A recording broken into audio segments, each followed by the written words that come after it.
En tout cas, c'est un honneur d'avoir la confiance du président de la République et de la première ministre et de répondre à leur appel pour rejoindre de nouveau le gouvernement, notamment avec ce beau portefeuille qui m'est confié directement auprès de la première ministre sur l'économie sociale et solidaire et sur la vie associative que je connais bien pour avoir été présidente d'associations, de réseaux, bénévole, entrepreneuse.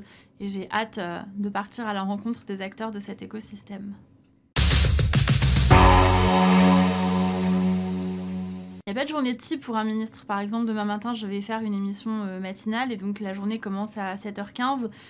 Et ensuite, j'ai des rendez-vous, un déjeuner dans une agence de notation extra-financière pour travailler sur les critères de mesure de la performance extra-financière. Ensuite, je vois des conseillers de Matignon avec lesquels nous allons plancher sur la feuille de route.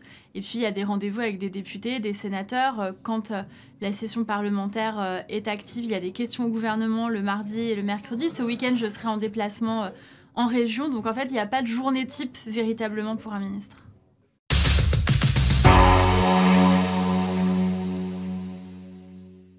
Alors dans mon bilan, donc si je regarde vers le passé, je suis fière d'avoir porté le Grenelle des violences conjugales auprès d'Édouard Philippe et d'avoir mis ce sujet sur la table avec 150 mesures et 4 lois portées, notamment pour essayer de faciliter l'accès à la plainte avec la saisie des armes possible dès la plainte. C'est une amorce et il reste évidemment beaucoup de choses à faire sur ce sujet. Et j'ai tout à fait confiance dans les ministres qui sont en charge et notamment Isabelle Rome qui me succède indirectement à l'égalité femmes-hommes. Je suis certaine qu'elle portera ces mesures avec beaucoup de force.